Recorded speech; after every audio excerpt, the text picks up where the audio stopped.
Well, this feels like a gift to have everyone back, or some folks back, uh, in this virtual space. And I am very excited to talk a little bit more about one of the coaching skills that we use a lot in this work, and that is the skill of conscious relationships. So over the summer, I've had an opportunity to do a little bit more work on our community coaching curriculum. Uh, and while all of you come to us tonight as alum, some of the ways in which we're describing the work may have some new additions or new components. And so I invite you all to step into the space as learners. Um, Also as experts and people who have actually started to do this work. So I'll be wanting to invite you to share what you've learned, what you're finding in this work, and just really kind of help to bring even more around this conversation to life. As we get started, I would love for us just to start by doing a check-in so we can just bring in everyone's voice. And for the check-in, if you can just give us your name, where you are currently located, as well as what cohort were you a part of for the CCC? And I'll start. My name is Leslie Avant Brown. I am one of the co-designers of the community coaching program. This year, I will serve in the capacity as one of the co-holders for the upcoming Oakland cohort. And I will, just to bring us in, sort of maybe voice by voice, I'll start at the top of the list and go down, sort of inviting you all in. The pronouns that I use to describe self are she and her. And maybe we will go to the beginning of the list. We'll start at the top. So Laura, maybe we'll start with you. Hi, I am Laura Oddie. I am presently in blustery Battle Creek, Michigan. Charisse, I know you know it's cold here. We've got our winter storm warning number 900, and I don't know what. We're just kind of getting used to it. But I believe we were part of coaching cohort number 3, if I'm correct. Pronouns are she, her. I'm glad to be here. Laura, maybe you can also add this question. What brings you to the call tonight? Oh gosh, probably worst person to ask it. Excited for the opportunity to reconnect with some folks from the cohort, expand learning, really kind of reconnect to the coaching. Life's taken me just a little bit away from it briefly, and I really found the experience fulfilling. So I wanted to plug back in and learn something. Yes, thank you, Laura. Next on my list, I'm seeing Charisse. Charisse, welcome. Are you ready to share?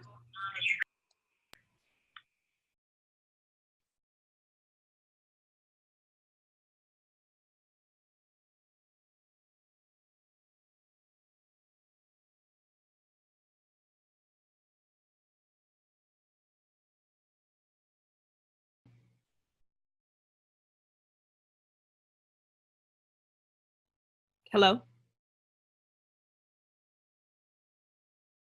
Anybody? I don't think.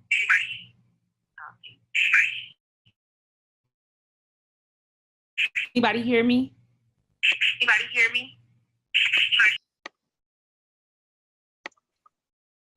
So it looks like the storms may be causing some of us to have some pauses and not able to hear folks clearly. But I do want to take just an opportunity to name everyone who's on the call. We'll try to figure out what's happening sort of with the microphones as we move along. But I really want to honor sort of what we're creating here.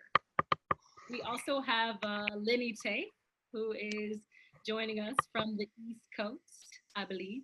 Yes. We have Corey Rose, who is joining us. Where are you joining us from, Corey Rose, today? I'm from St. Louis, where it's also very blustery. I got a little chilled today, but I'm way into conscious relationship at the heart of everything. So I'm trusting the inclusivity that I can be here a little under the weather. Yes. And I was a part of the Detroit cohort 3 with Laura and Sharice and Lenny and Lizbeth. Thank you, Corey Rose. Lenny, anything you want to add? I noticed I had a little fear build when we were having problems with the mic. No, just happy to be back and to see most of you again. I come with just the reason why I'm doing this is it's always good to sharpen your skills and to revisit the basics, the fundamentals, the building blocks, if you will.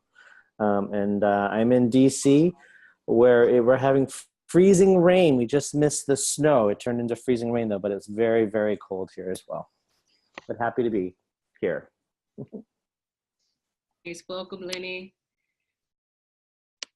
Lizbeth, are we able to hear you now? Hi, yeah. Can you guys hear me? Yes. Okay, and I can hear you. I'm very happy to be here. I'm not sure if I missed anything for our intro, but my name is Liz from Oakland, and I'm from the Oakland cohort, and I see a few familiar faces. So, hi, you guys. Welcome. I've missed you. It's been too long. My folks. Yay. Tracy, let's hear from you. I'll get my video going there. We had a snow day today, so I've been at home all day and snuggling in the blankets like it seems everyone else has as well. And I think I was second cohort, Leslie. I don't know, second, I think, in Battle Creek. And I'm here tonight just to, like Lenny said, kind of sharpen those skills and revisit them and just, you know, kind of bring things back to the surface again with the learning. So thanks. I'm excited about this opportunity. Thank you, Tracy. Good to see you. Good to see you too. And your hair is so long. Last time I saw you, it was so short. So it's really fun to see you. Queen of change. Sharice, how's it going? Am I able to hear you now? Can you hear me? I can. Awesome. So I'm talking on the phone, but can also see my face a little bit. So I'm Sharice Buchanan. I was a part of, I believe, cohort number 3. We were in Detroit, although I'm in the Battle Creek, Kalamazoo region. I am on tonight, honestly, because Leslie's teaching, and I'm like, I have to be on because Leslie's teaching. And just hoping to, I'm going to get back connected to coaching.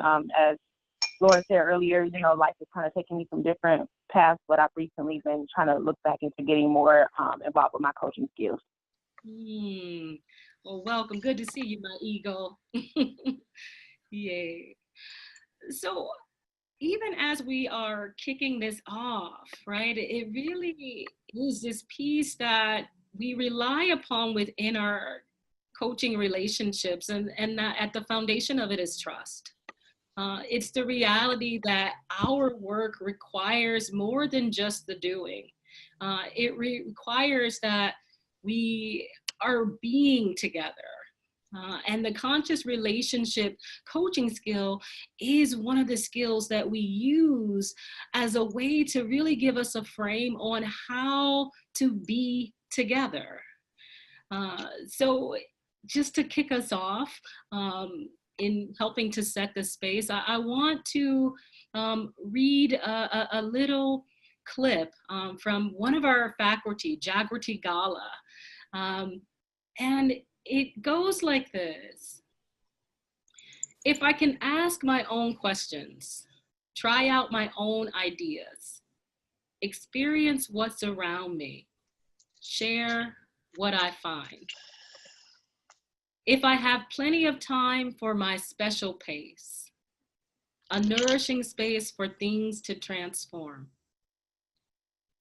if you'll be my patient friend, trusted guide, fellow investigator, partner in learning, then I will explore the world, discover my voice, and tell you what I know in 100 languages. For me, that piece spoke to me on a lot of levels. It's both the acknowledgement that for many of us, we have a deep desire to want to share, to want to connect. And there's also the reality that because of life's experiences, that for some of us, for some communities that we'll work with, it will require for us to sit patiently, to take our time, to really start to build the relationship before we can even begin the work. That's what's the underpinning of conscious relationships, is how are we taking the time? So as far as objectives for our class today, what I would like for you to really walk away with is really this understanding of what it means to intentionally build conscious relationship. I really want you to get that intentionality. Conscious relationship is not just something that emerges. This is something that as coaches, we're really focusing on. We're also going to have an opportunity to talk a little bit about conscious community agreements. And many of them you may recognize from when we facilitated the cohorts, but I'm going to talk a little bit more about each one that we typically introduce to communities, so that you have that understanding of how these things really kind of help to create a safer place. I will also share with you this care model that I've been working on that really helps to talk a little bit more about how we do this work as community coaches. And for those of you who may remember the 10 steps process, this really simplifies that and breaks it down even more clearly to help us think about how are we supporting communities and what are we doing. So I'll share that model, just a sort of overview of it. Then I'm going to talk a little bit more about this idea of connecting, and we'll have an opportunity to actually invite some of you to step in to really allow me to demonstrate how do you start this process, how do you keep it moving, how do you engage people, and then we'll have an opportunity to unpack it, to really think about what happens if. So that's our overview for today. Any questions? Jackie, I want to invite you in, but because I know for some of us it's been a while since we've been on Zoom. So can you do a quick reminder of how we raise our hands if we're on the phone, or what we do if we're on Zoom? And Jackie, I may have put you on mute. All right, you're off mute. Jackie? Leslie, can you hear me? Yes, I can hear you. I'm sorry. I have totally, I think because of the storms, I've lost Zoom, so I'm going to have to, I don't want to end the call. I'm going to have to call in by my phone. So I can't see the, to share right now. So I'm sorry about that. Let me deal with this and then call me back in a sec, okay? Yeah. I'm like, what is the name of this storm? Because this storm is wreaking havoc. So I'm going to go ahead and I'm going to share some of the slides that I want to talk about here. And when Jackie returns, hopefully she will remind us if you have questions, how we do that piece. So the slides that I'm going to share really are this care model that I sort of mentioned earlier. And CARE is an acronym because one of the things that I found in our work is that it requires that we're doing this with care. This is not work that we can simply rush in and try to tackle. That the work that we're doing in communities, whether that be working with an individual or working with a group, it really requires that we are using care, that we're thinking intentionally. So the care model is actually broken up into 4 steps. And I'll name that I'm in the process of pulling it up as we speak. So the first piece of care, or the first step within care, really looks at this piece around connection. As we think about connecting, it really is this idea of how are we focusing on relationship building? How are we focusing on connection and safety? A part of that requires that as coaches, we're preparing. It brings us back to that whole coach's stand. It reminds us that as we are doing this work, that it has to come from a really grounded place. I think I can now start to share my screen so that I can show you this visual of the care model. Let's see, share. Here we are.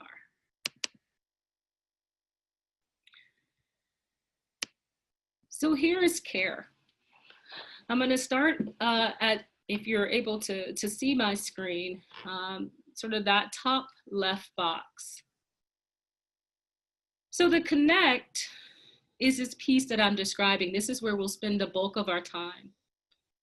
And within this piece, this is where the coach's stand really lies, right? This is the piece that is keeping us grounded.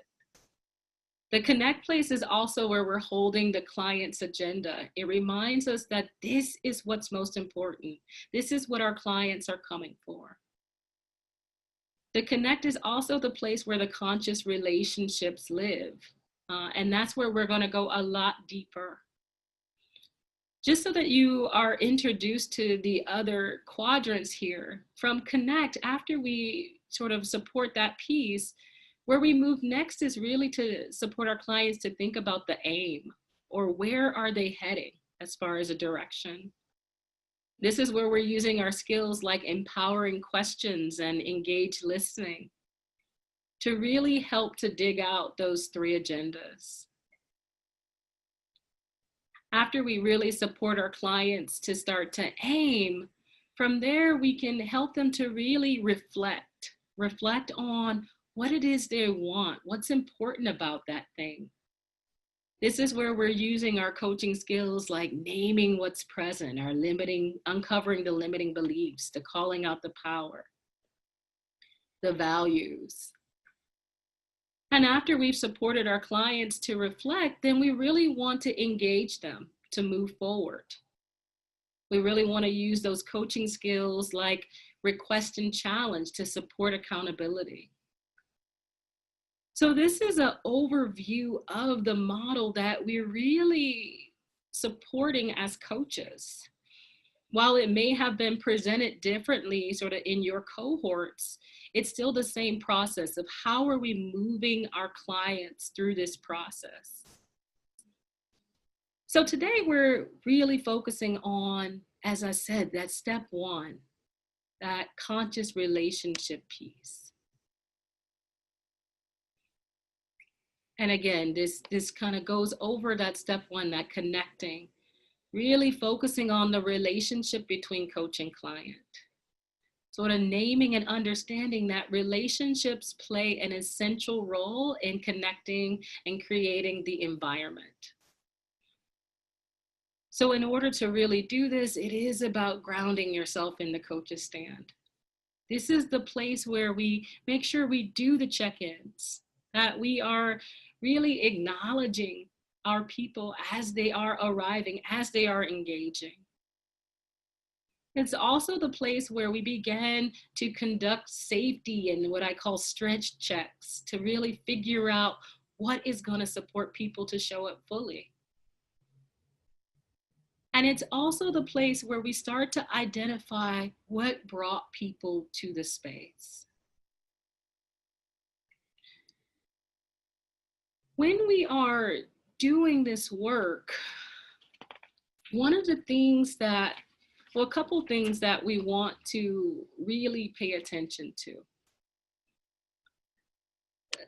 The first piece is to name and to acknowledge that communities are made up of individuals, and individuals all come with very unique needs. So as we are facilitating these processes, whether we're supporting one person or multiple people, we want to make sure that we're incorporating strategies that are going to stretch, that are going to serve the collective if need be. So this piece around how are we doing this is really around consciousness.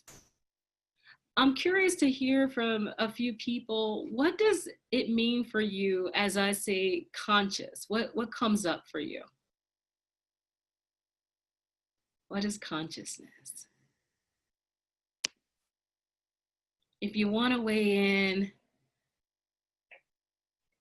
if you raise your hand, if I can see you, I will unlock your microphone. Corey Rose. I love these questions and putting into words what's in my heart. Like to bring to light, bring into light of awareness in me and between us. Thank you, Corey Rose. So to bring into light what's in you, what's between you. Thank you. Tracy. Let's see, I'm unmuting you.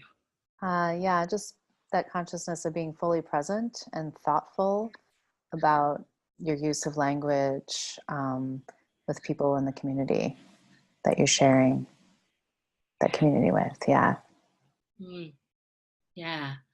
Thank you, Tracy. Who else would like to weigh in? Consciousness, what does it mean? Or even what have you seen as its value add of a conscious relationship as a coach?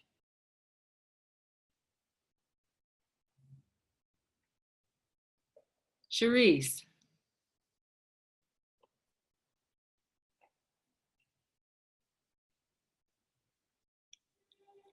You are unmuted. What I was gonna say is for me, building a conscious relationship is not only just being aware of like what the person is saying, but being aware of like their body language, the energy they're giving off, the environment. Really just truly checking in to make sure like totally that they're, you know, comfortable to be started and are ready to like go on the journey with you through coaching. Yes, yes. Thank you, Cherise. Anybody else want to weigh in here? Anything coming up around consciousness? Yeah, Laura. Hi, I think when I think about conscious relationship and establishing that, I think that is where you really do with instead of to. So it's acknowledging that someone's needs and what creates a safe, trusted space could be very different from your own. I think for me, that really comes up when we're talking about working with people who don't have white privilege, for example. So coming from a very kind of meeting culture situation, for example, you know, when we're really trying to be in relationship with somebody, I mean, the relationship requires an agreement from the other person. So I think that's just really honoring the person, you know, seeing them, and then also having them be a part of co-developing what that relationship actually is instead of, you know, prescribing that to someone. Yes, Thank you, Laura.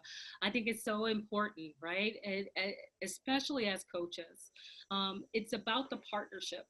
We don't want folks to feel like we are doing something to them or we're doing something for them. It really is, as coaches, especially community coaches, as we're setting up the space in a conscious way, is to support growth, to support stretching, authenticity, vulnerability, and learning, right? We're wanting a lot to live in that space. And so that consciousness is to really remind ourselves of what it is that we're creating this space to hold. It's also supporting this idea of intentionality instead of assumptions, right? The intentionality allows us to begin to conceptualize or rationalize that there is not a such thing as a safe space for everyone. That what we want to do is try to create safer spaces where people are really giving themselves permission to show up more and more.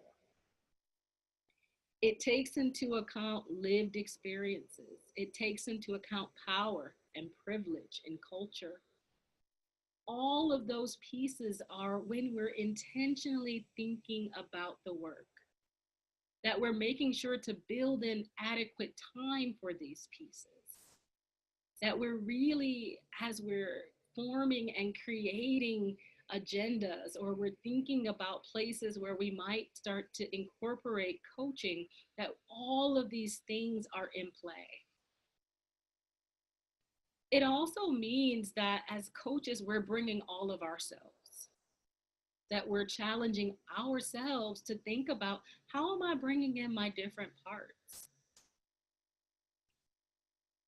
It also sort of requires that we start to become a little more cautious about our assumptions. I'm curious to hear from maybe a few of you around what have you seen as the impact of assumptions as trainers, right? When you see trainers that are bringing in lots of assumptions, what's the impact that you've witnessed? Lenny, I saw your head shaking. Would you be willing to weigh in here? What have you seen the impact of assumptions on participants?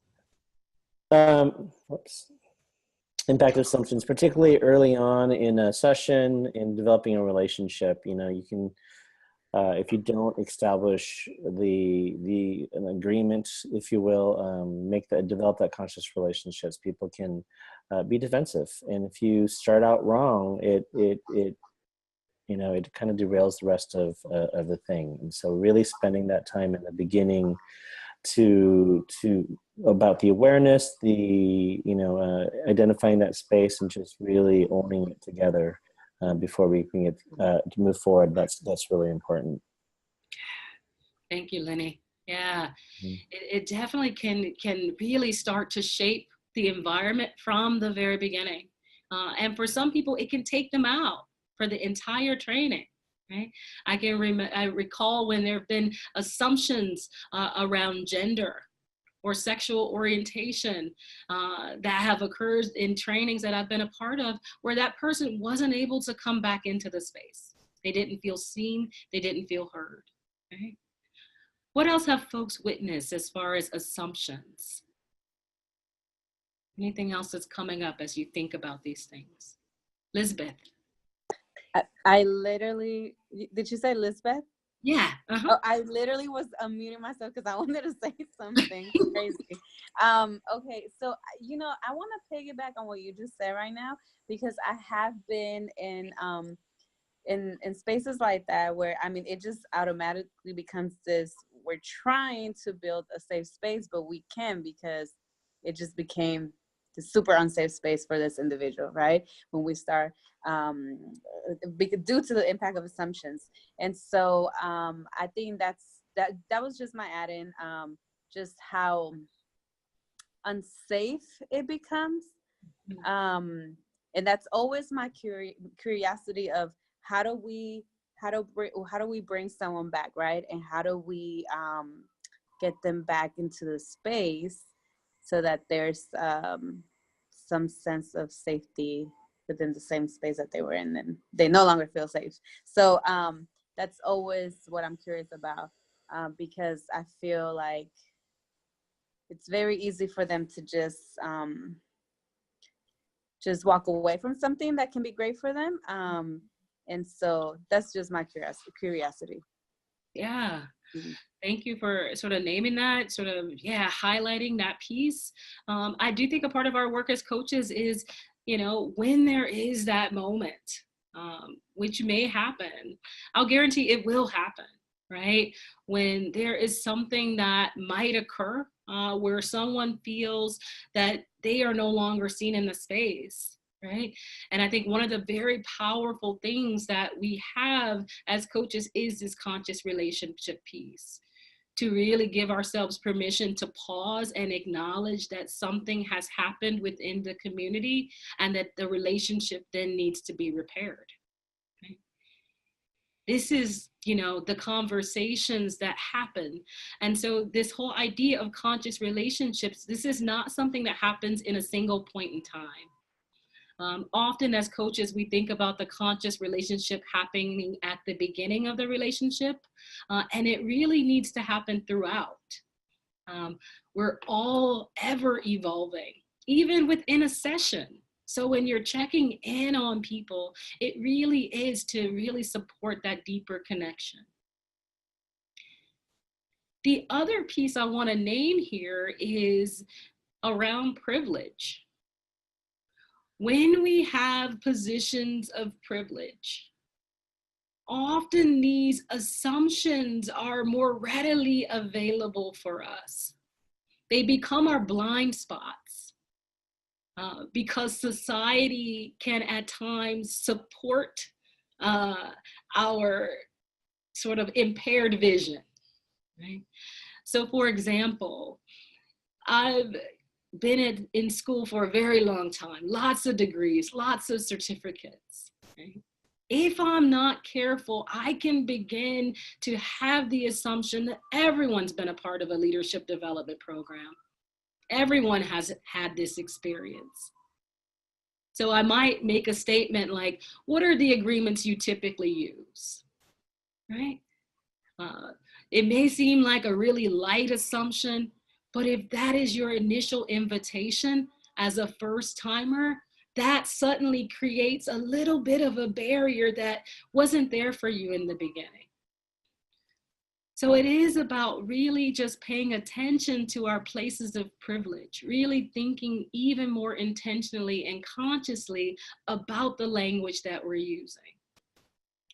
I think also giving ourselves permission as we're growing to be learners.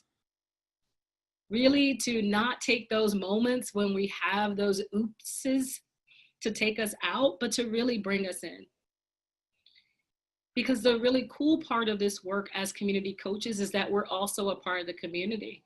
And as we share our growth and our learning for those that are in the spaces that we hold, it also supports their growth and their learning. I want to pause here because I want to hear from folks what's coming up for you as we talk about conscious relationships. Either what's alive for you or what questions do you now have? Let's start with you, Tracy. What's alive for you right now? I just really enjoyed what you had to say. I actually wrote this down, so you might feel a little awkward, but society supports the impaired vision of privileged perspective.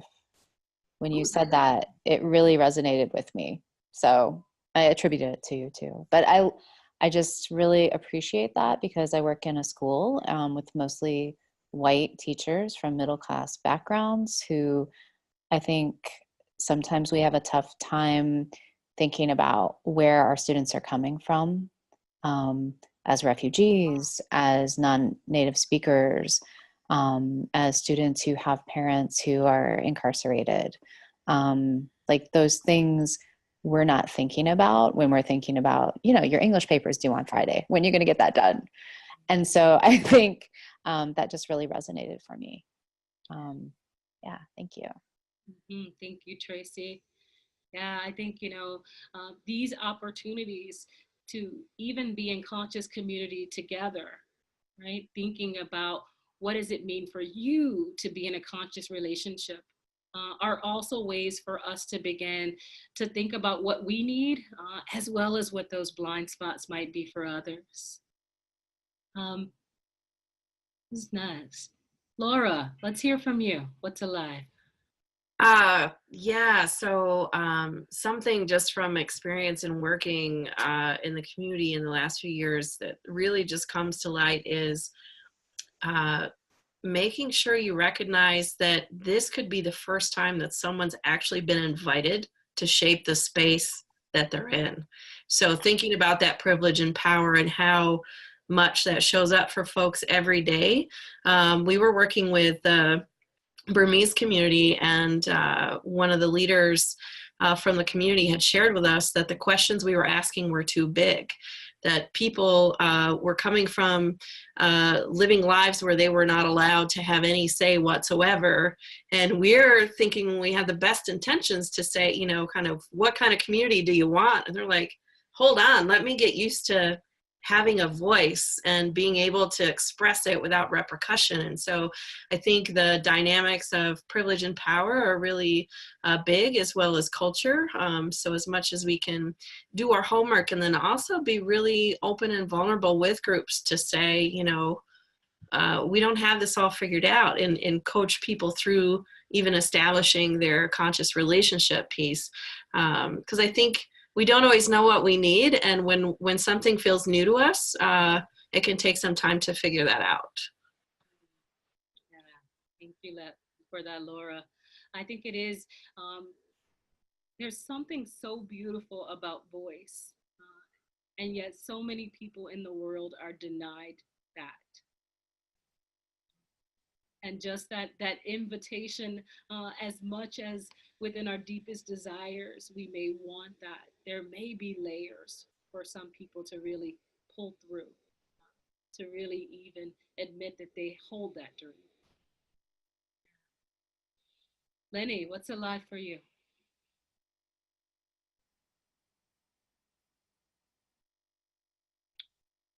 Hold just 1 second. Jackie's unmuting your mic. Hello? Hello?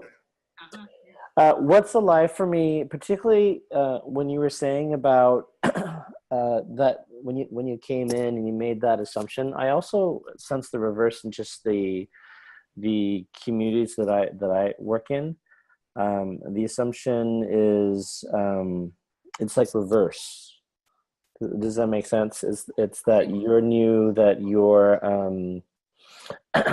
you haven't been with us for a long time, and so your added value is not there because you haven't gone through the trenches with us.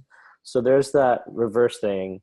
As a coach, as a facilitator coming in, it's important to make that connection and to not make assumptions. It's also the reverse as well. And so I find myself when the assumptions on the reverse, I find myself reacting to that as well. So it's interesting. I have to be very, very conscious to stay in my lane, or stay neutral and identify that piece, so I can be part of that space as well.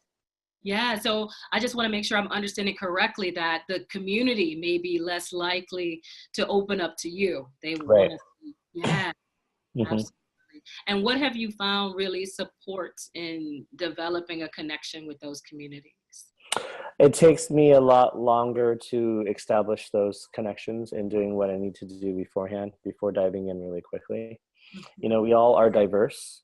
And people are sizing you up in certain communities and cultures that you're working in. So I work in a situation where you're being sized up all the time, and yeah. So I'm this, and I own it, and I come into it, and I really have to work with them to establish that I'm more than just their generalizations and stereotypes.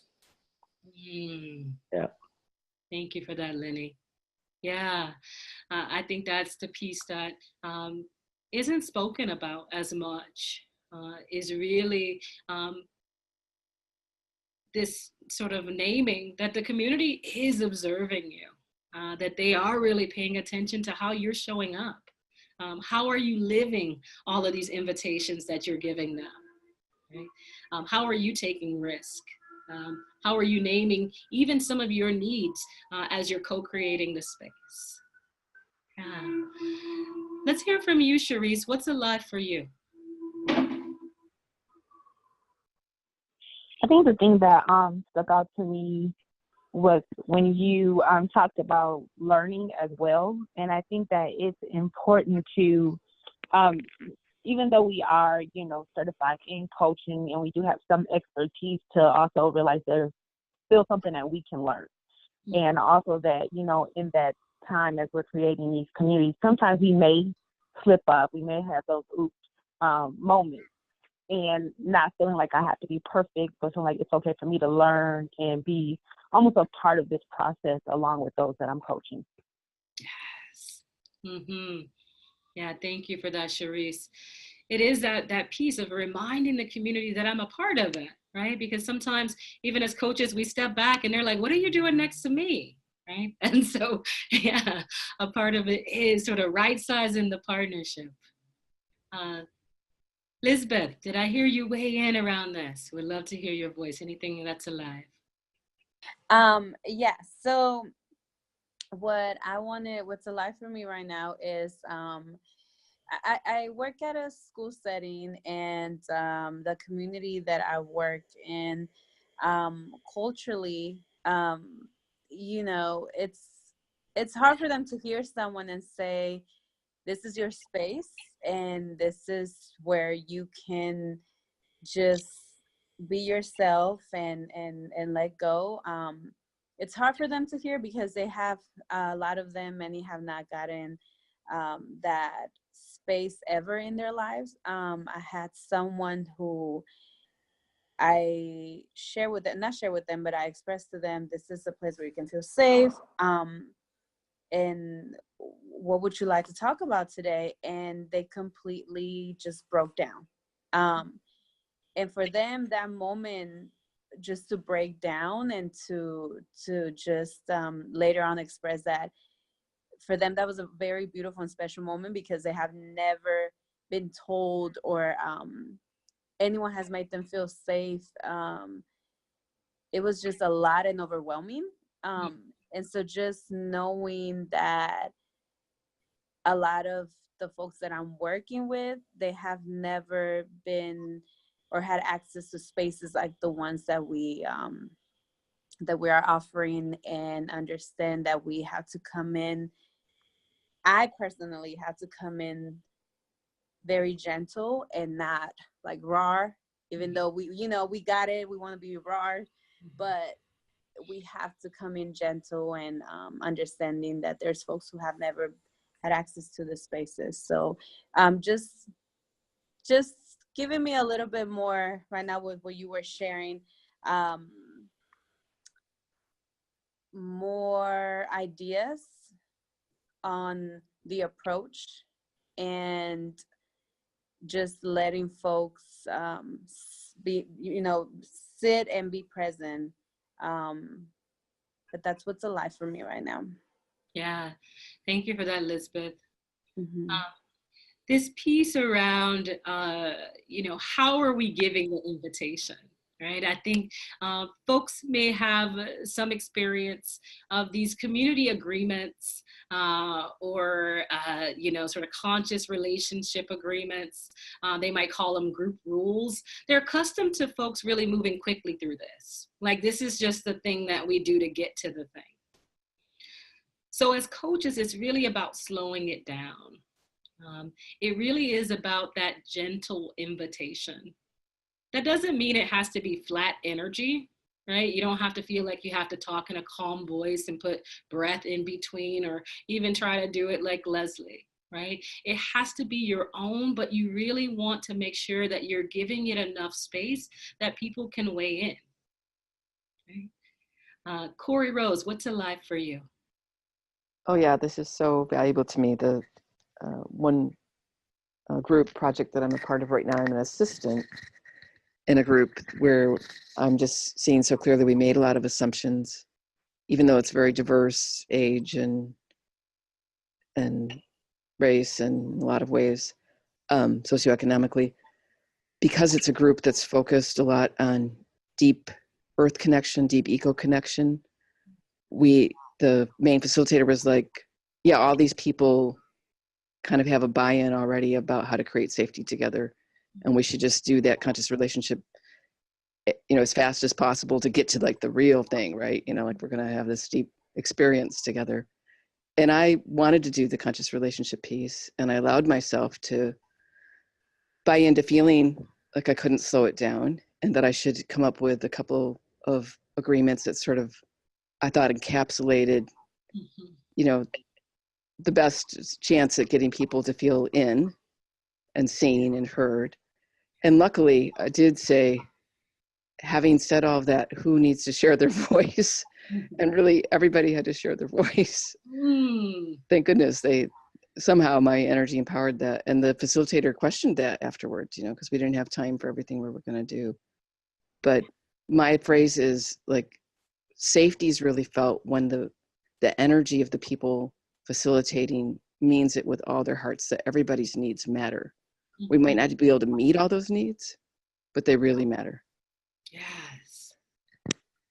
So I'm very grateful for this amplification and learning right now. And thank you for throwing yourself into the machine to slow it down, right?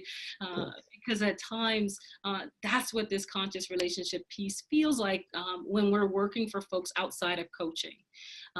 That's the other piece that I want to name, is that conscious relationship building can live as a skill on its own outside of coaching. It's just one of the skills that we use to help to set the container, or help to build the container as coaches. So I want to share a few agreements that we have found as community coaches are helpful. And you have a couple different ways that you can share these. And yikes.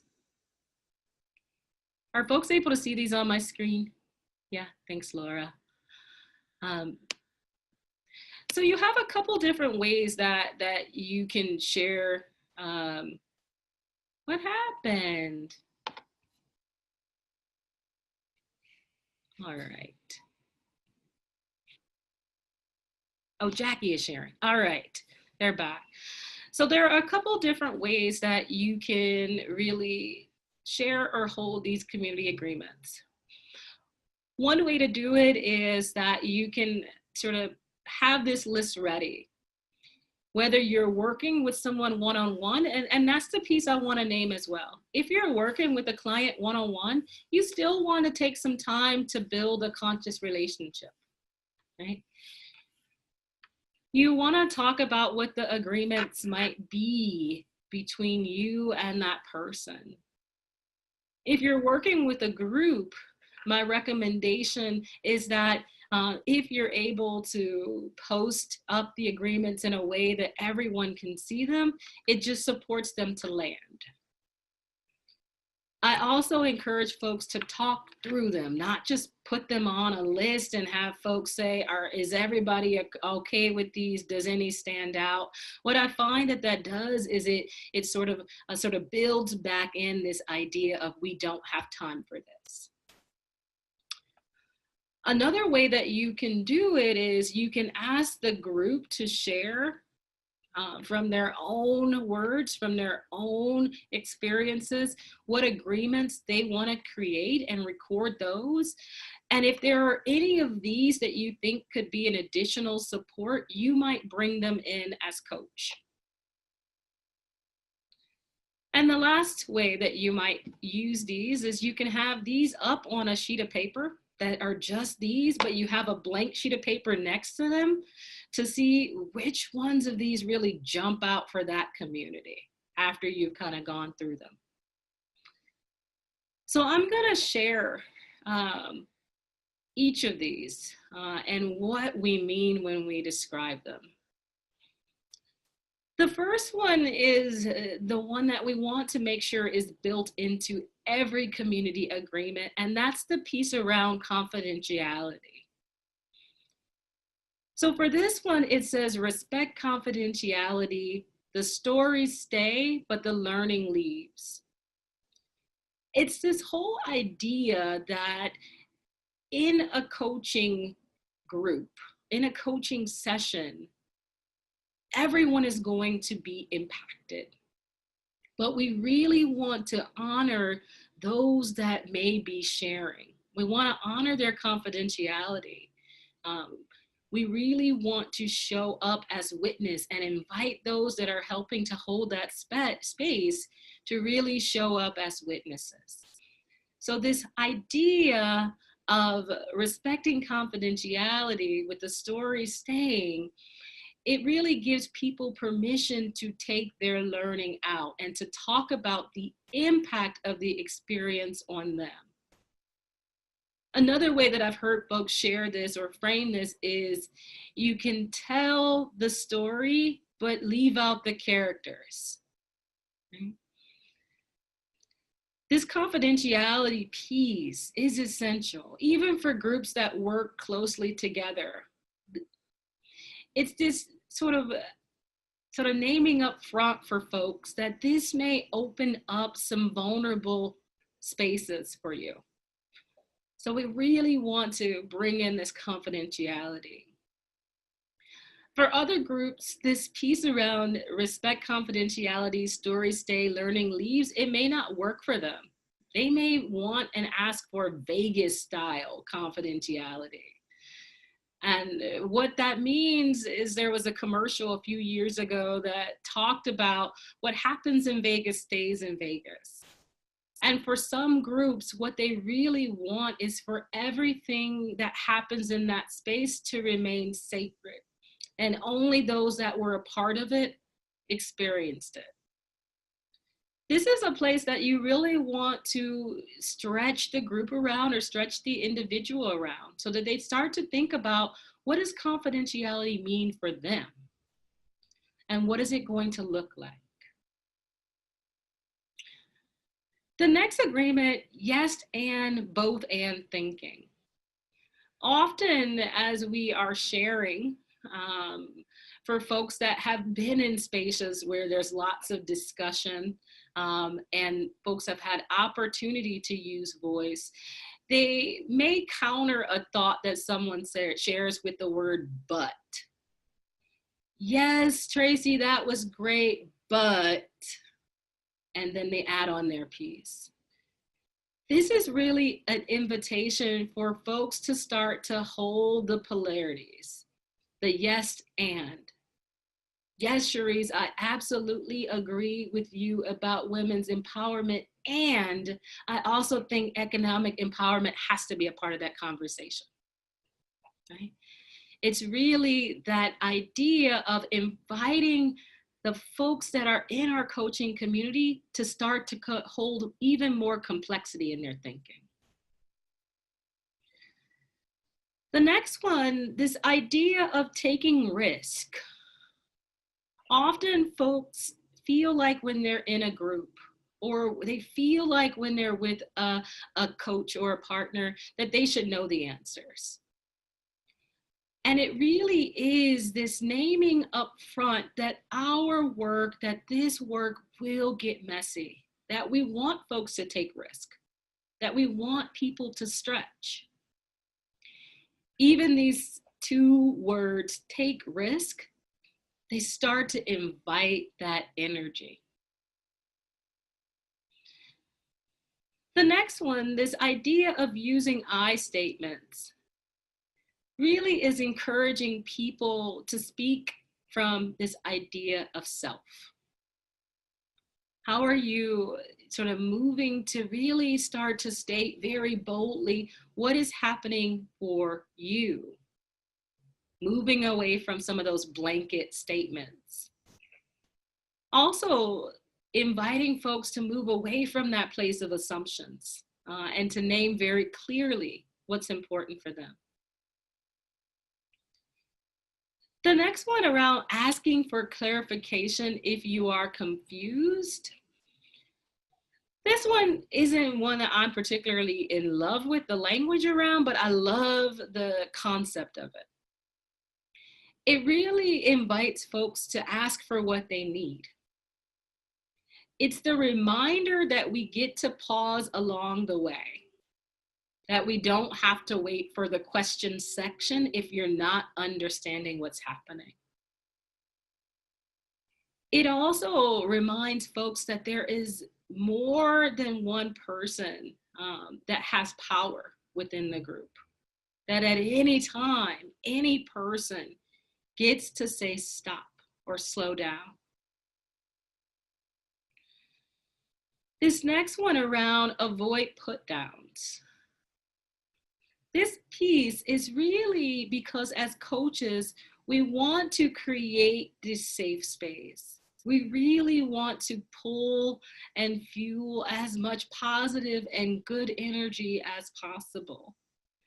And the thing around this whole idea of avoiding put downs is often I find in community coaching groups that it doesn't come from one person putting down another person, although that does happen, right? Often it comes from that person sort of putting down themselves, right? So as coaches, that's where we really want to start to interrupt some of those put downs. We want to really start to invite even more possibility. That doesn't mean that people can't speak critically. It means when it moves to the point in which they're causing damage to themselves or to others in the community, a part of our role as sort of holders of these communities agreements is to really pause when that happens, to acknowledge it, to really figure out what's happening within the community that this is occurring. The next one is this idea of don't freeze people, including yourself in time. It goes back to this stuck piece. I can remember in groups when I've said something that I knew did not land correctly, and then suddenly within the community, I feel like I'm walking on eggshells. I feel like I'm disconnected. It may be also that you are witnessing someone that's sharing something that may be a real ouch, right? It may be something that is painful for you. It really is this invitation to get curious. It doesn't mean, because this idea of don't freeze people, it doesn't mean that there is not a conversation that happens. It really is this idea of allow your curiosity to come in. Really think about what happened for you, what you're needing. But really think about how are you giving yourself permission to move forward. Also giving that other person permission to move forward. This next one around take space, leave space, be mindful of airtime. This comes back to privilege. It also comes back to some of us are naturally more extroverted or find our language a lot faster than others. And so we really want to make sure that as groups are really being together, that there's not one or two main voices.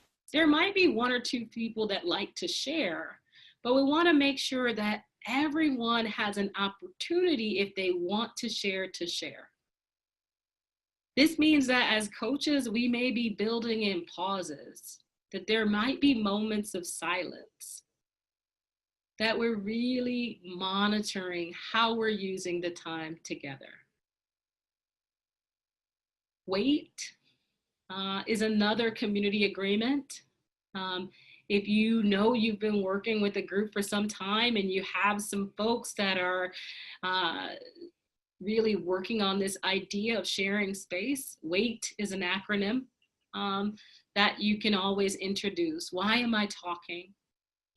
And it's not to really say that they shouldn't talk. It's really to help folks to think about, how am I holding space for others? How am I also using the skill of coaching in bottom lining? What's important about what I'm saying? This next one, building, not selling. It's this whole idea of you get to share just to share. You don't have to try to convince others. And I'll name, for communities that have been impacted by trauma, often in communities of color, there's been a history of having to explain why you made a particular decision or why you feel a certain way. So this whole idea that you get to build on the conversation by just sharing what's alive for you, that you don't have to convince someone else, can be a huge relief for some folks. It can also be a place where you're supporting the group to stretch, right? You just get to say whatever you want to say to build on the conversation. Another community agreement that I've been talking a little bit about is this whole idea of oops and ouch. It's the reality that as we are in groups, as we are in community together, whether that be one-on-one, that there will be times where we may hurt each other unintentionally. And this whole idea of oops and ouch are really two words that we can say and give our participants or the folks in our sessions permission to also say when they feel that they have been hurt or impacted by what someone else says. So they can say the word ouch, right? Or if you're the person that said that thing that you may not have meant to say, or that intention may not have landed, you can say the word oops. Just admitting that there is something that occurred that you did not intend. So this whole idea of oops and ouch are really permissions to name when there is harm in community. One piece I'll name here is I notice a lot in social justice communities or communities that have spent time really practicing and learning about power and privilege. There's almost a confidence that starts to build that makes people feel that these oopses and ouches shouldn't happen. It really is that reminder that even as our most evolved selves, this may occur. And it's okay as a community to really acknowledge and address it. This next one around assume best intent and attend to impact.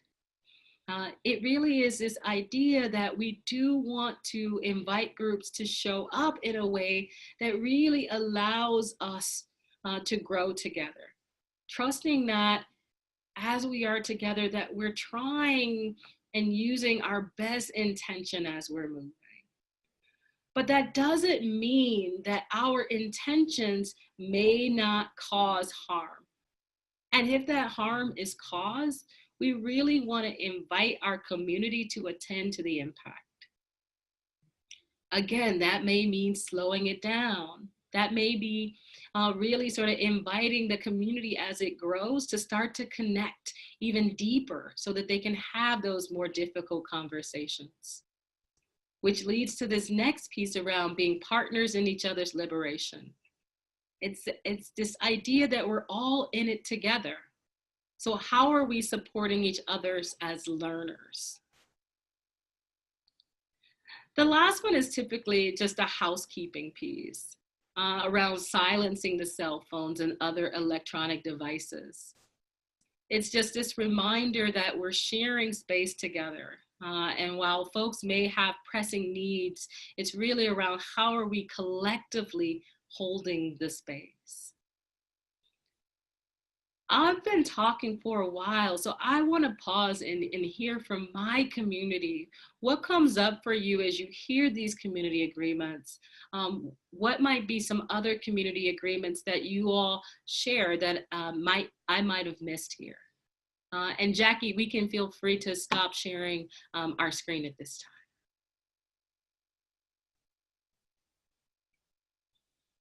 Is there someone who would like to start? Yeah, what comes up for you as you see this longer list and really hear about each one of those agreements?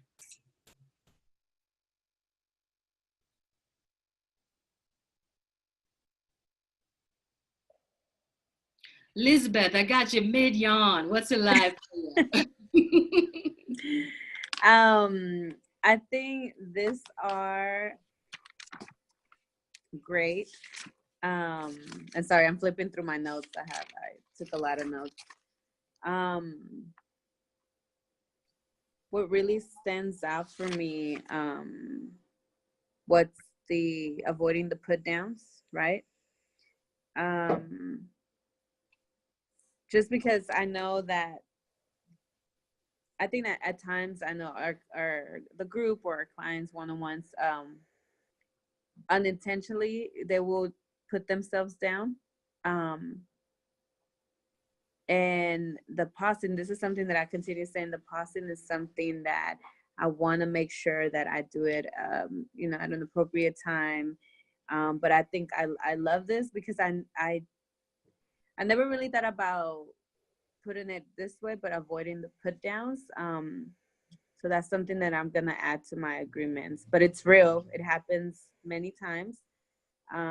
And just making sure that the pausing happens more often. I'm still soaking up a lot of this, what I just wrote down, but I think that's the one that stood out for me mostly.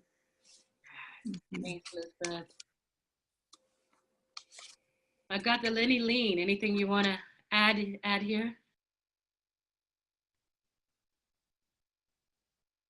Let's see, you're on mute. Let's get you unmuted. Sorry about that.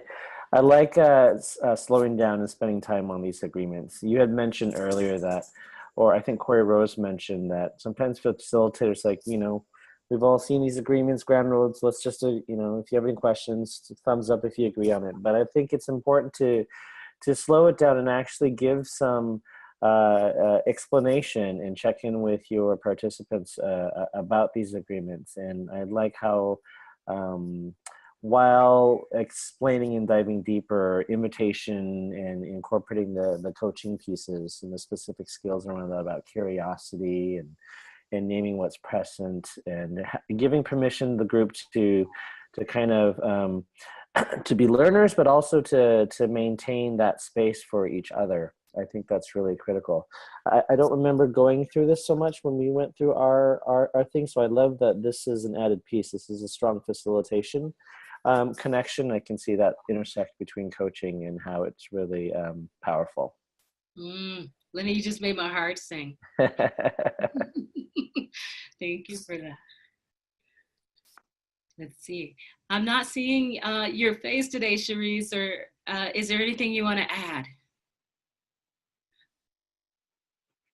I think something that I always think about is like taking space and leaving space, and how there are some people who kind of take longer to, process, or they need, that little bit more time. So just making sure everyone has a chance to kind of have that voice be heard in the space. I think that's really important. That's something that I always try to remember to kind of add in. And then my personal piece that I like to put in any space that I am is to have fun.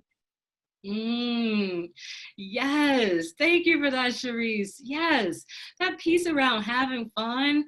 I sort of can tell you, so many groups, when I add that, there's like this laughter that happens, right? Folks sort of relax a little bit, right? That invitation that we get to have fun as learners, especially for adult learners, is just so important. Right? I love that. Thank you, Cherise. Corey Rose. Yeah, what's it like for you? Yeah. Love an expansion of my understanding the conscious relationship weaves through the whole time we're together, all the time we're together. I might have had that sense, but it really got amplified for me with what you presented.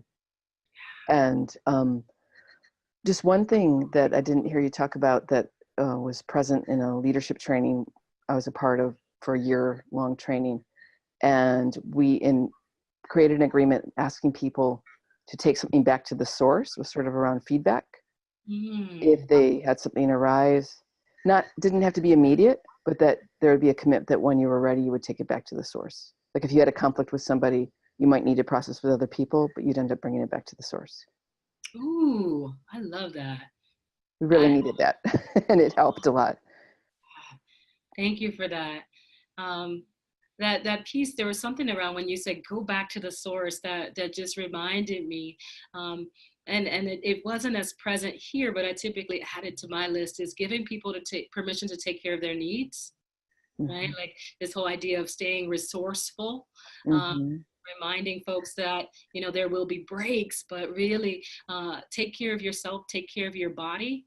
And that is taking care of the community. Yeah. Laura, what's it like for you?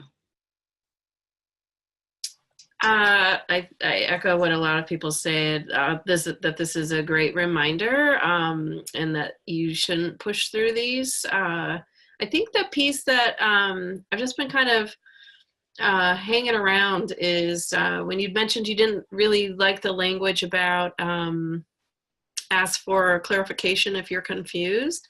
I think a kind of a partner to that is to affirm understanding. So to like check in, because a lot of times you can be in a conversation with someone and what they're communicating to you could be a little different than what you're understanding. And so taking that time to not just even confusion, just to check in, you know, like if I'm hearing you correctly, you know, teaching those skills, especially if you're in group coaching with people who aren't used to sharing space, that feels pretty important.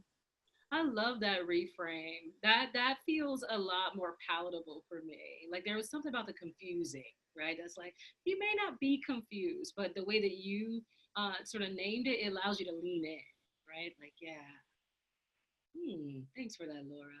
Oh, thank you. Tracy, what about for you? What's alive for you? As I look at this list, I'm thinking about our new trimester starts in a month. And so a lot of my thinking around our conversation tonight is really about my own classroom and how do we create that community in the classroom. And just a lot of times we boil it down to respect and responsibility, right? But I like the specifics that are in here. And I can really see a lot of these encouraging conversation around the topics at hand that we're going to touch on in class. And so I'm considering how I might work this framework into my classroom and kind of see how that changes the tone or what happens with that.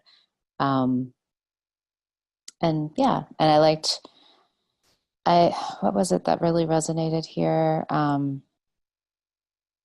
I think I really like the assume best intent, and I really love how it is followed by attend to impact. Because if we stop at just the intention, we deny that sometimes we land wrong despite it all. So I really liked that. Thank you. So what I would like to do is just for the next 15 minutes, really just give a demo around what this might look like in a group. And so to do that, I would love to have maybe 3 of you join me as almost like a fishbowl so that I can really show what it looks like to facilitate this within a group. And I have 14 minutes left for a 15-minute demo. So it'll be 10 minutes of a demo. Are there 3 folks that would be willing to join me? And I'll show you, yeah, what this looks like in action. I got 1. Thank you, Lenny. I got Lenny twice. No. Lisbeth, would you be willing to jump in? Sure. Awesome. Let's see. Laura, Corey Rose, I see your faces. Would either of you? All right. Thank you, Corey Rose, for jumping in. So just want to take a moment for everyone other than these three people just to really stand as witnesses. And I ask for your sort of collective energy to help me to hold the space.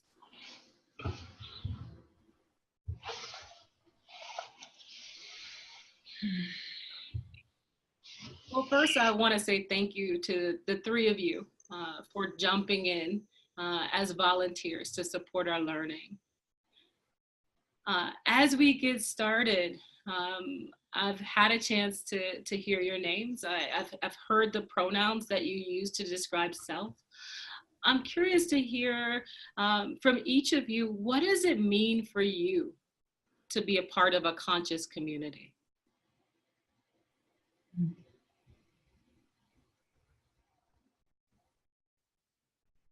For me, I think being heard is important.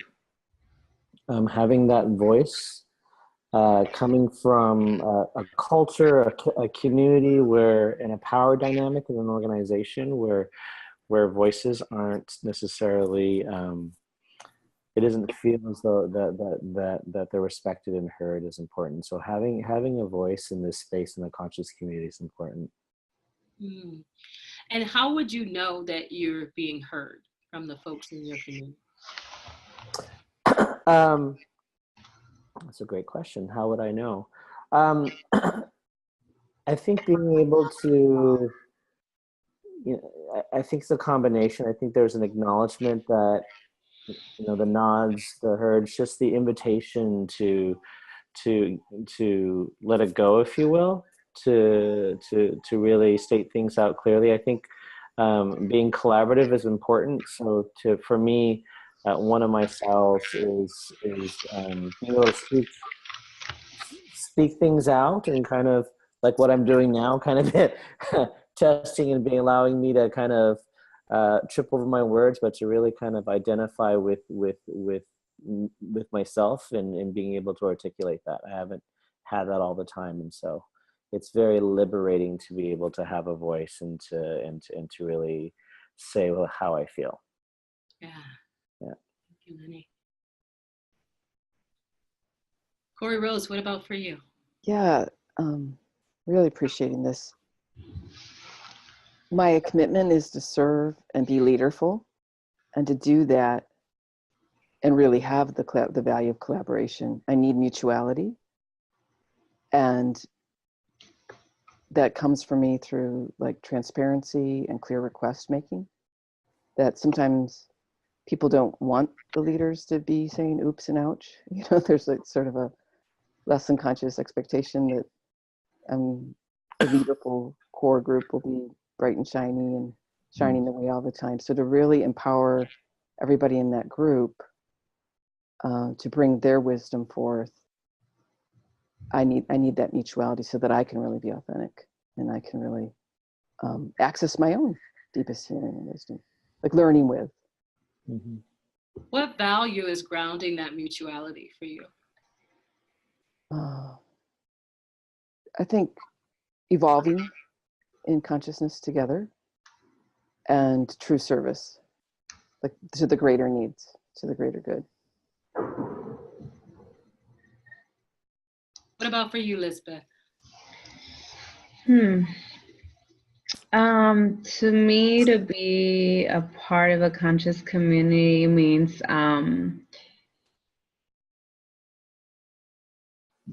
for my community to make me feel like I have a voice. There will be some sense of clarity. I feel like I want to say this is, I think, what Lenny said. I'm not sure if it was Lenny or Corey Rose, but someone mentioned about, it was Corey Rose, about the ouch and the oops. Just having a place where we can go ahead and express ourselves. My community, my conscious community will have allow me to be like what they say now, it being my feelings, right? And I think folks really don't like others to be in their feelings. And it doesn't mean that you're emotional, you're sensitive. It just means that we are giving the space for folks to find clarity. And it's just all about, I feel it's the humane part that we forget about. We become we become like robots, and we're not robots, we're humans. And so we need to understand that it is okay to have these spaces. So that's to me what it is. How do you know when your community is giving you enough space for your feelings to show up?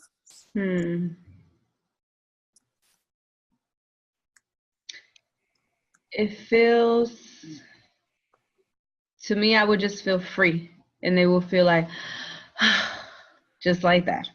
Yeah, definitely relieved. And what it looks like to me is just everyone. I'm very visual, so I would just picture my entire community holding hands in a circle and having my back. That metaphor, like you've always been powerful with metaphors, and so now I can imagine the community standing behind you, right, having your back. Thank you for that. So I want to pause and thank each of you for sharing so very deeply, and for all of you that stood as witnesses. This is how we start this conversation of conscious relationship. That we're really using our coaching tools to take the conversation deeper, to really kind of help to pull out the essence from each member of the community if we're working with a small group. If we're working with a larger group, we want to start to set up some small groups that really have enough time, that give people that space to think about what are those things that they're needing.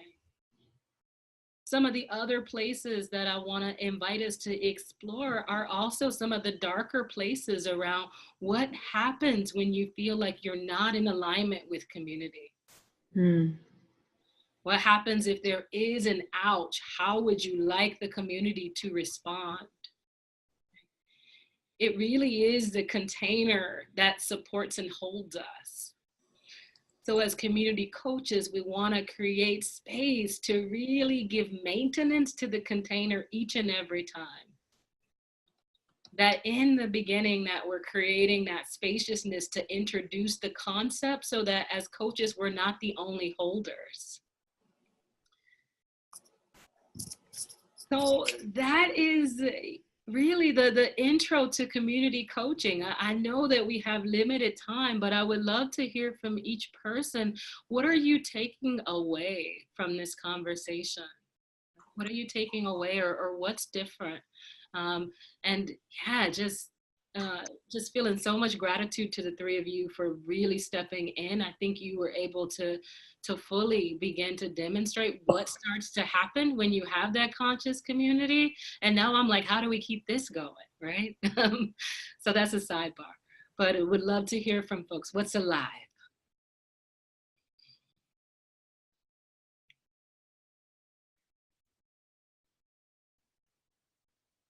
We'll start with you, Tracy. What's alive as we're checking out? What are you taking away? From the whole of tonight, just it was a wonderful reconnect with all the ways that are powerful to bring people into the group and just keep them as part of the group, and recognizing the individuals that make that group possible. Just like, I don't know, it was a wonderful refresher on all of this, and I really appreciate it. Thank you. Thank you, Tracy. Cherise, let's hear from you. I think for me, the biggest takeaway is just kind of just that refresher and that reminder of, not just maybe creating these communities when I'm coaching, but creating them in my everyday life. And also, I'm feeling very thankful to kind of be back in, community with this group of people, and kind of just missing that somewhat. So just grateful for the time. Laura. Yeah, a lot of what Cherie said, I think that was very well articulated as far as, being grateful for the time and to reconnect. And I think it's very kind of beautiful that you're starting at the most important place, as you're reconnecting. But I think something that is just really standing out to me is every time you go through this kind of conscious relationship piece, just hearing what's really important to people and how it's just always so different. Even if you were to go through the list, for example, and what's one of those agreements that is really important to you and why. I just think there's so much value in learning and recognizing that those needs, what could feel really important could be different. As you had noted, as a relationship grows or, in a moment in time for people. And it's just really powerful. I think there's a vulnerability there that is just really the foundation to any, as people have said, community, whether it be in a coaching relationship or I love the comments from Lisbeth and Tracy about applying this to schools. I think that's just really got a lot of potential when I think of young folks, and being invited to show up in that way would be really powerful. Thank you, Laura. Lisbeth, what are you taking away? What I'm taking away is just it's awesome and great to be back in this space. You guys actually make it very safe and great.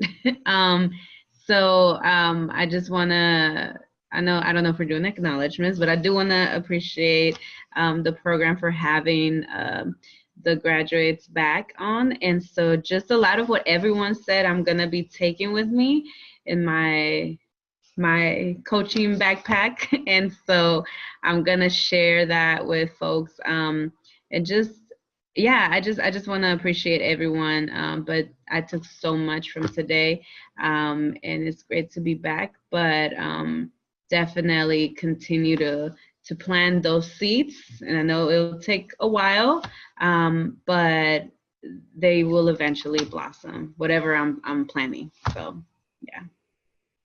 Oh my God, me and my metaphors. I need to stop. I told you it's a gift. Don't stop it. Share it. Oh, Lord. Tori Rose, what are you taking away? Yeah, I think I named some of the big gifts, and being a part of the demo, I could feel how presence creates safety. Like I, put my voice in, and then the way your presence connected to each of us, I'll speak for myself, I just felt like entering into connection. And it was wonderful that in a short time I could have like an embodied experience of really getting more connected. And I really feel like that presence creates a safety that welcomes vulnerability. So thank you so much. Thank you. Lenny. Okay, I'm back. I think it's what's alive. It's kind of a reiteration of what I said earlier, and I really liked how this particular skill is foundational to entire coaching relationship. I love being part of the demo because even as I was saying, is connecting to my voice. I'm realizing that giving the opportunity to people to speak and find their voice and getting grounded with themselves and entering that space is really, really, really important. I'm trying to figure out, I have this upcoming training, and I incorporate coaching skills in a lot of my facilitation. I have a huge group of like 70 young adult interns. And we spent a lot of time with these group assumptions and putting the working agreements together, and I think in breaking them out into small groups so they all have a voice, you know, and just focusing on what does it mean to be part of a conscious community. I think spending that time to you know, in small groups potentially would be very, very helpful in establishing that foundation. I just got all these creative juices going right now, and seeing the importance of it and how this particular skill and the time invested is really, really important. Well, I just want to say thank you again. I miss you all. I love you all so deeply, right? Like, you are my folks. And so I'm just happy to be back sort of in community in this way. And grateful for you, Jackie, sort of bearing it through the storm to support our technology. And so I look forward to what's next, right? We're sort of connected forever, community coaches. Our ripple continues. So enjoy the rest of your evenings, days, and I'm sure we'll be in touch. Yeah. Bye, everybody. Nice Good seeing you. night. Bye. Thank you. Shine on. Shine on. Hello, everybody. My name is Kathy Grosso. I'm one of the holders for the Community Coaching Certification course. And welcome to the end of the Conscious Agreement recording that you just listened to. We're going to call this an add-on, and I'll explain that in just a minute. So you have 6 recordings that you're going to be listening to throughout this course, and those are required instructional hours that is the ICF requires in order to meet certification. And that goes for the add-on as well. So you'll always see me either in the beginning of the recording or at the end with about a 15 to 20 minute add-on piece, okay? So those add-ons are not optional.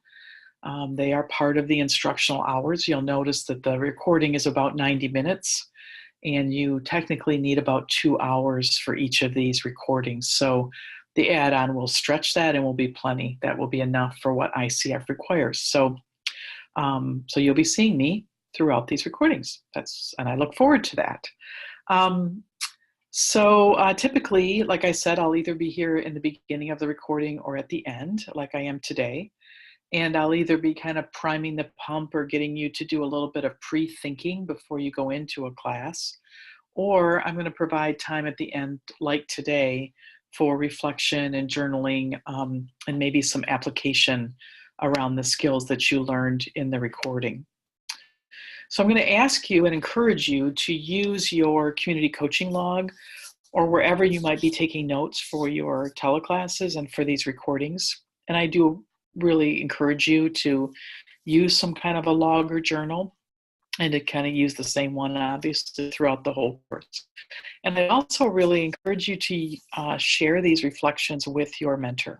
In fact, your mentors may be asking you for, you know, what your reflections were on, like, for instance, this recording. So I would be prepared to have those as part of your log again that you share with your mentors.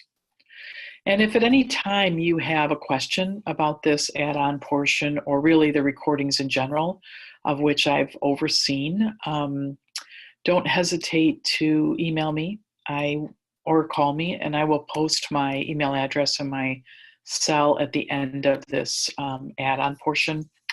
And I'll continue to do that with every recording, so don't hesitate to contact me, okay? And once again, I just want to stress that add-ons are not optional. So this is part of the instructional hours that you need. And they're considered part of the recording. Just we had to do it in somewhat of an interesting way to get this in order to meet all those hours, okay? Or hours or minutes. All right, so let's move into what we want to do today as a follow-up to the Conscious Community Connections, Conscious Community Agreements class.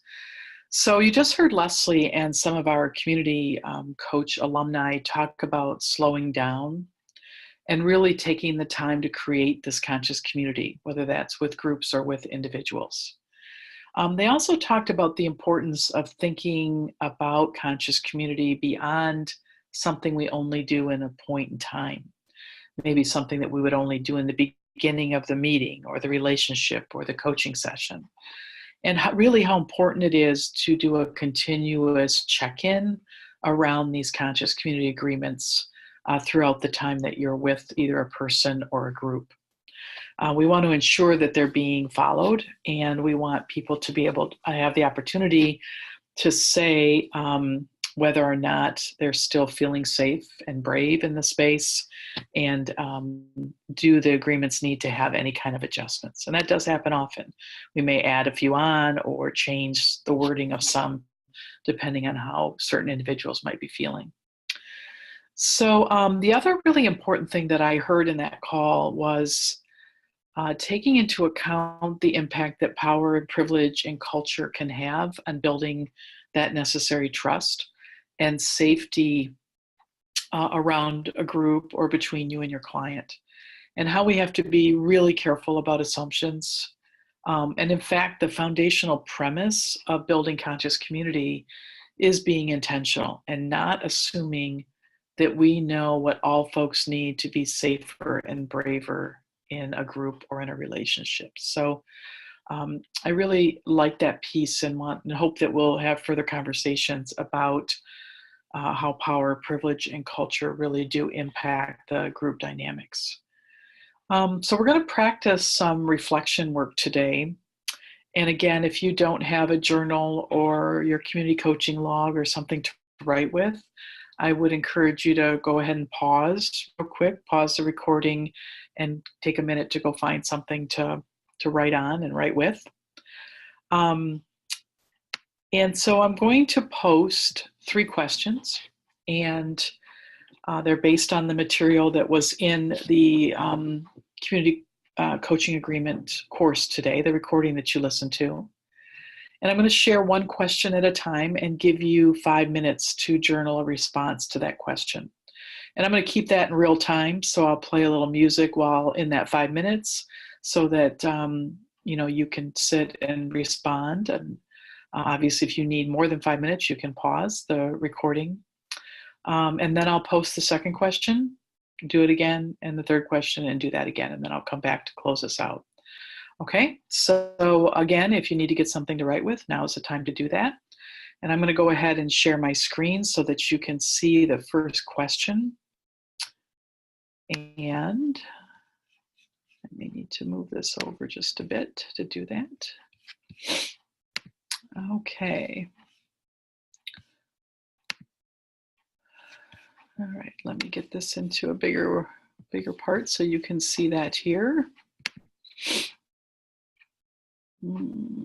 Where's my presentation piece here? Here we go.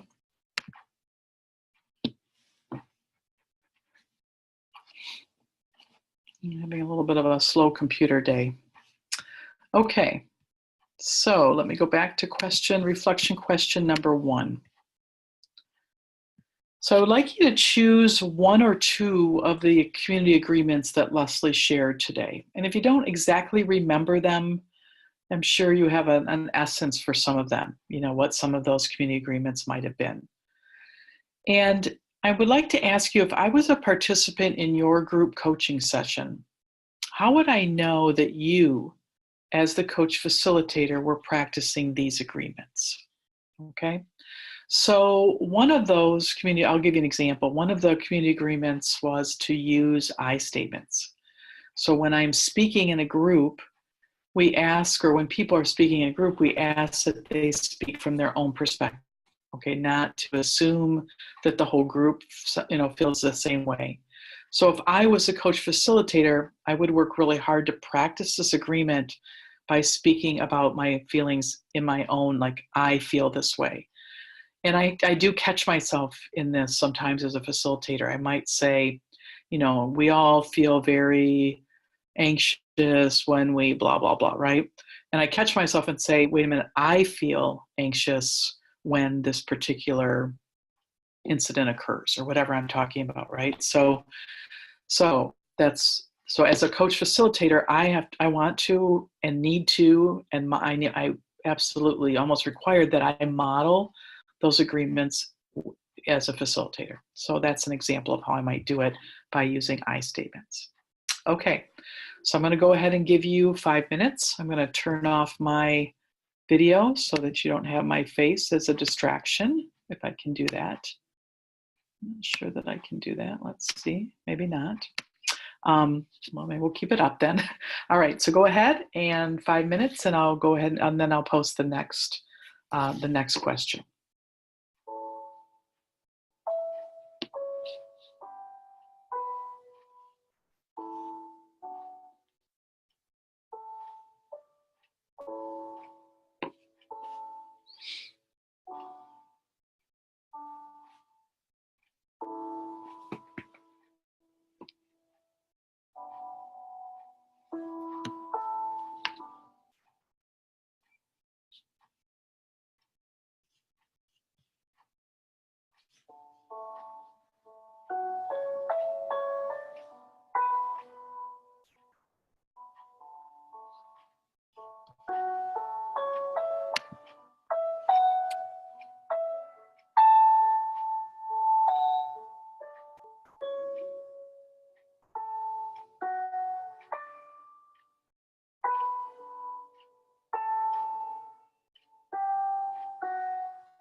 Okay, so I'm going to go ahead and move us into question number 2. I'm hoping I can just do that with my arrow and not have to stop. Oh, yeah, there we go. Okay. Okay, question number 2. What does it look like for you to bring your whole self to your coaching? What parts of yourself are easy to bring, and what parts of yourself will take some effort to bring? So one example would be, what does it look like for me to bring my whole self to my coaching? It would mean that I am comfortable, I'm relaxed. One of my strengths is a pretty strong sense of humor, so I would bring that to my coaching. I would bring my authenticity, my ability to make people feel comfortable, kind of my real life application piece, right? So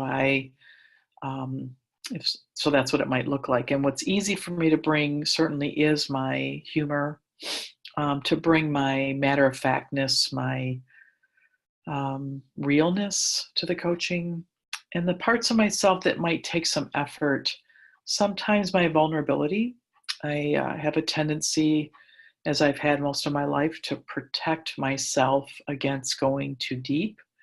I have to work hard at breaking through that and allowing myself to show emotion and comfortable with people getting beyond what we now call in our coaching world, beyond the presenting agenda. So I have to continue to work on that because it's not a natural part of who I am. All right. So that's an example of how I might respond to this question. All right. So please take your time with this one, and you'll have 5 minutes. And I'll be back with question number 3.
Okay, so let's move into our last question, our last reflection question.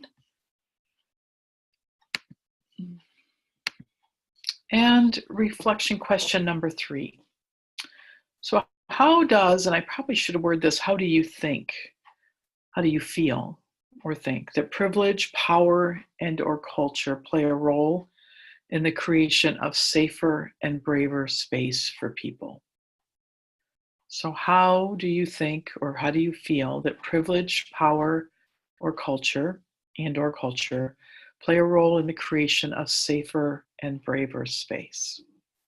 Okay, so I'll give you 5 minutes for responding to this one, and then I'll come back and close out this section of our recording.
Okay, I'm going to stop sharing my screen at this point.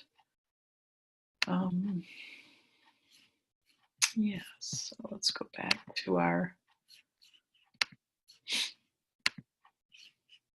oops, sorry about that. Oh, well, when I put this up while here, okay, oh, maybe you don't see this. Hang on, I'm sorry. Don't mean to create this kind of a, okay, sometimes I'm still learning how to use Zoom. Okay, so that's the end of our recording add-on time. So really appreciate that you were here for this recording today, and it's a little bit odd not being able to talk to you about these reflection questions and spend some time in conversation. So take good care, and I'm going to share my screen one more time so you can get my name and email and cell phone in case you have any questions, okay? So let me go ahead and do that real quick.